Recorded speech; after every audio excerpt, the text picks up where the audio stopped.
Bom dia, senhoras e senhores. Obrigado pelo convite de estar aqui nessa casa. Então, dentro desse ciclo de telecomunicações, nós vamos passar alguns slides, uma apresentação sobre a visão de futuro da Nokia Solutions and Networks. Só uma breve introdução, quem nós somos. A Nokia Solutions and Networks foi fundada em 2007, originária da Nokia e da Siemens em termos de infraestrutura. Em 2011, nós fizemos a aquisição da parte de redes da Motorola e agora, no ano de 2013, nós consolidamos a empresa totalmente embaixo da Nokia, na Finlândia. Nós temos 50 mil empregados mundialmente. No Brasil, nós temos 5 mil empregados, uma fábrica, 2 centros de integração e 3 centros de desenvolvimento distribuídos no país hoje. Dentro do tema de telecomunicações, um dos fatores fundamentais que a gente tem visto nos últimos anos é o crescimento da banda larga, tanto da banda larga fixa, que está apresentada na linha azul embaixo, quanto da banda larga móvel. E claramente, a partir do ano 2009, a gente pode ver o grande crescimento da banda larga móvel com a introdução da tecnologia de terceira geração chamada 3G. Eu gostaria de chamar a atenção de todos a 2 fatores que vêm num trabalho conjunto desenvolvido pela Columbia University e o International Telecommunications Union, a União Internacional de Telecomunicações. No caso, referente ao Brasil, mostra-se duas grandes conclusões desse estudo. A primeira conclusão é que um aumento de 10% na taxa de crescimento de banda larga contribui em 0,8% no crescimento do PIB. E o segundo grande fator é que o aumento de 10% na taxa de crescimento de banda larga implica na redução da taxa de desemprego em 0,6%. Então, claramente, a banda larga hoje funciona como uma ferramenta de melhoria da produtividade e aumento da economia do país em termos de transações e comunicação. Se nós olharmos o perfil dos acessos de internet no Brasil, nós vamos ver a importância dessa banda larga móvel, principalmente no ambiente rural, que é o motor da economia nacional hoje. Mais ou menos 25% dos acessos feitos hoje na zona rural do país são feitos através de banda larga móvel. Claro que nós temos outras tecnologias, como satélite, até o acesso de escada em alguns rincões do país, mas, fundamentalmente, também um grande perfil de utilização nas classes sociais, que a gente vê que a classe A utiliza muito a banda larga móvel como acesso, mas também as classes D e E e a classe emergente, a classe C.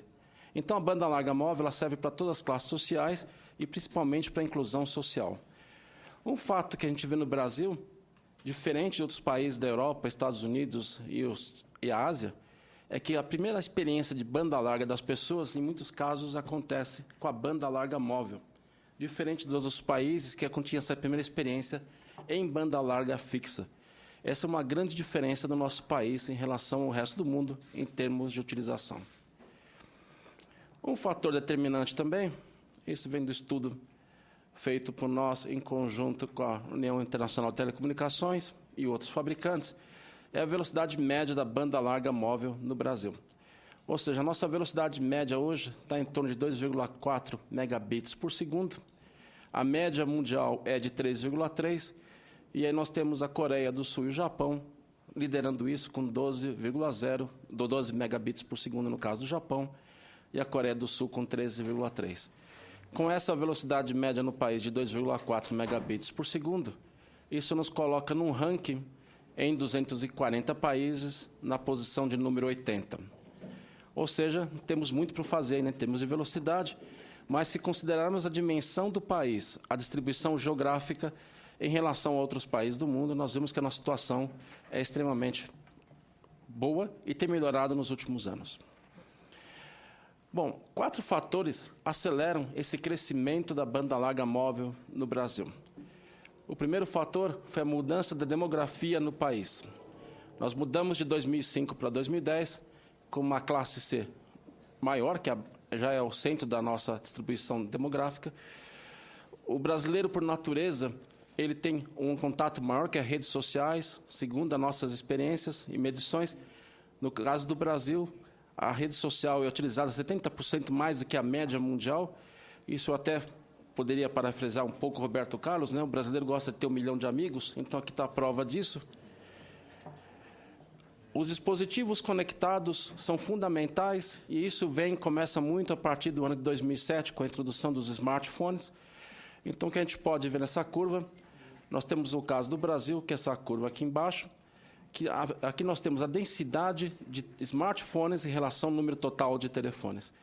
Então, o que nós podemos ver é que nós temos números comparáveis à Índia e à Rússia. Ou seja, hoje, se nós analisarmos a banda larga móvel, o 3G ele cobre 90% da população em termos de cobertura, mas somente 30% desses usuários, dessas pessoas cobertas, utilizam o 3G. O que a gente vê de mudança nesse sentido é, a partir do ano passado, praticamente com os benefícios já fiscais introduzidos no país, nós começamos a ver smartphones com telas de 4 polegadas, ou seja, smartphones que possibilitam uma navegação dos usuários, sendo vendidos em prestações que a gente até comentei, são 10 prestações de R$80, ou seja, isso possibilita que a grande parte da classe C comece a ter esse tipo de dispositivo. E fundamental são os programas de incentivos governamentais à adoção da banda larga. Nós temos diversos países na América Latina criando esses programas nos últimos anos, e o ponto central é incentivar a cobertura das zonas rurais, reduzir taxas e impostos e aumentar o compartilhamento de infraestrutura, principalmente nos lugares onde não existe uma quantidade razoável de usuários para permitir que cada operadora faça a sua infraestrutura. Olhando um pouco mais o Plano Nacional de Banda Larga, na nossa visão, ele foi feito com o decreto, instituído com o decreto 7175, de 12 de maio de 2010. A ideia era da banda larga para 40 milhões de domicílios brasileiros até 2014, com velocidade de 1 megabit por segundo. Como consequência do Plano Nacional de Banda Larga, nós tivemos a outorga do espectro de banda larga na faixa de 2,5 GHz e 450 MHz, que possibilitou o Brasil entrar na 4ª geração. Em paralelo, nós tivemos a retomada da Telebrás, a partir de 2011, e nós temos os investimentos realizados pela Telebrás, principalmente para levar essa conectividade de banda larga aos pontos remotos do país.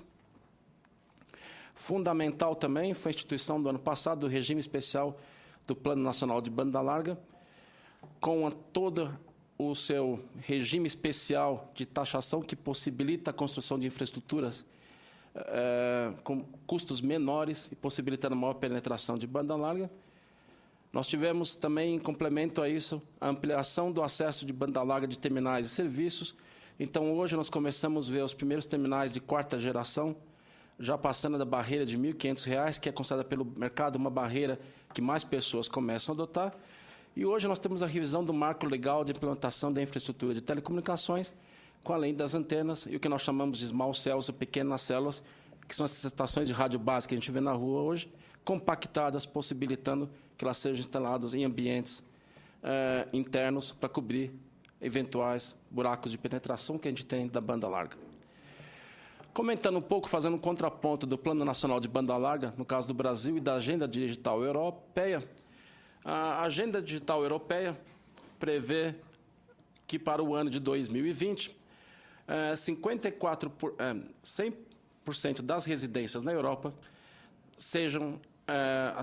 tenham acesso a 30 megabits por segundo.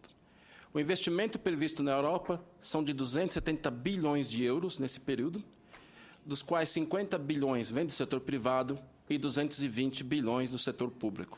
Ou seja, mesmo na Europa, o setor privado não consegue levar banda larga a todas as partes remotas do país.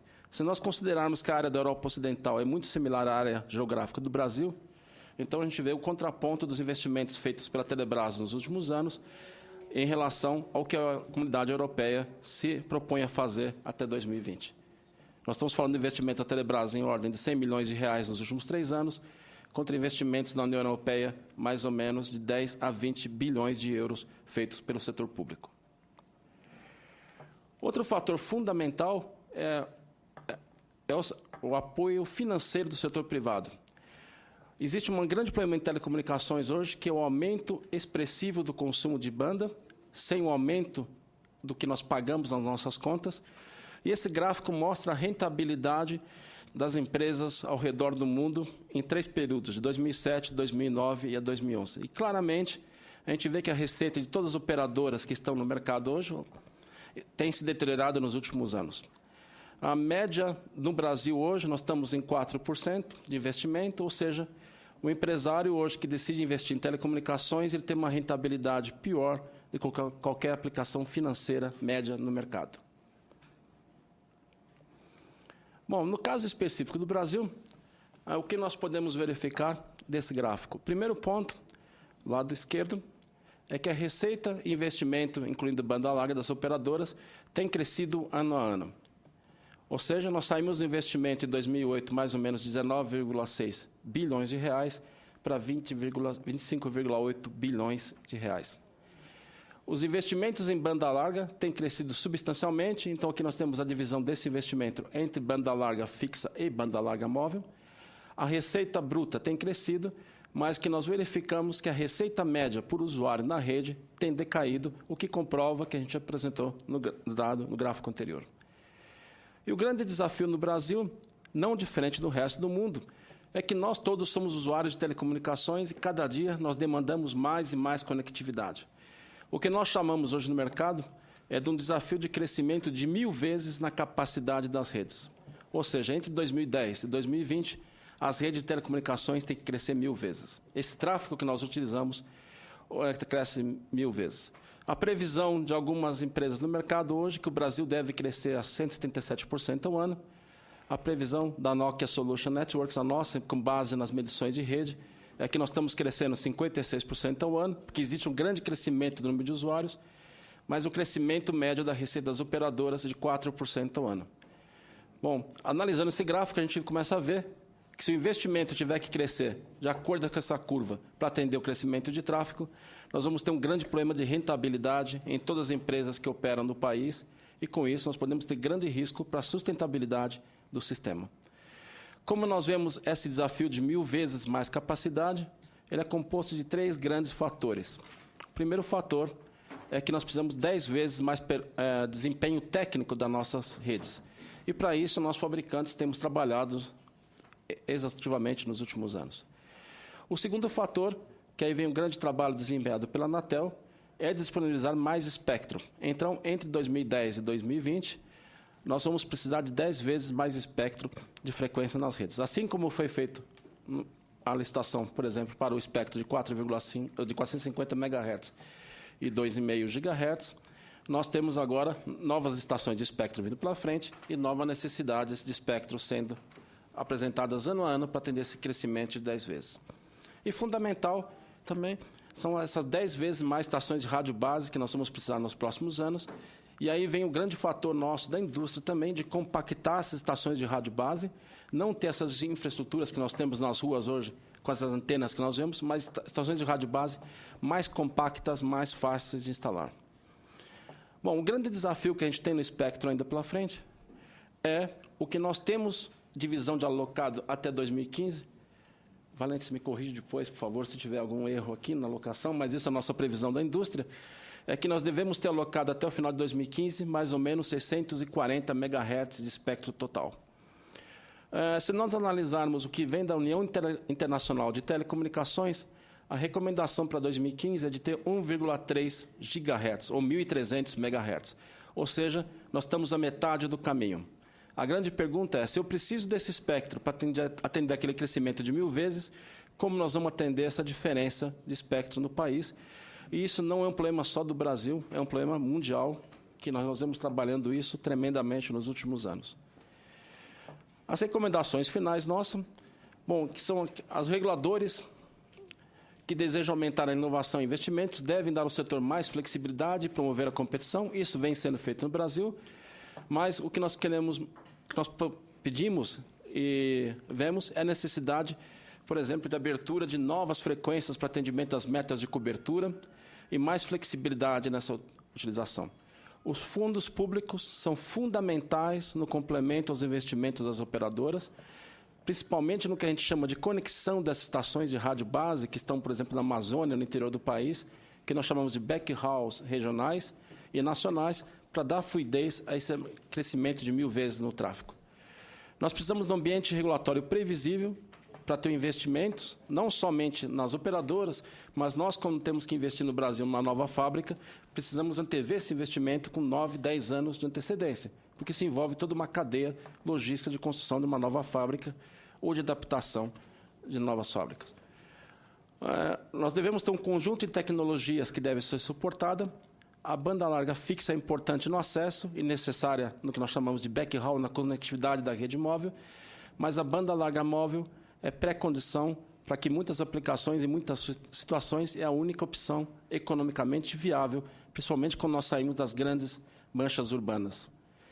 A alocação de espectro apropriada, ou seja, não é somente ter o espectro, mas nós precisamos imaginar que hoje, quando nós falamos de globo, é necessário que um ecossistema que nós chamamos de espectro, de frequências e terminais, precisa ter mais ou menos 200 milhões de usuários, para ele ser viável tecnicamente, para que nós tenhamos um aparelho de custo eficiente.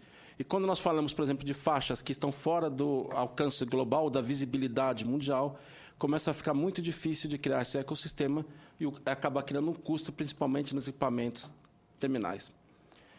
E no ponto final, é as leis que devem facilitar a instalação dos equipamentos. É conhecido no setor hoje que para a instalação de torre e antenas em algumas cidades é praticamente impossível devido à legislação municipal que impede uma fácil alocação de áreas onde a gente pode instalar os equipamentos para dar mais capacidades às redes. Essa é a nossa apresentação. Obrigado.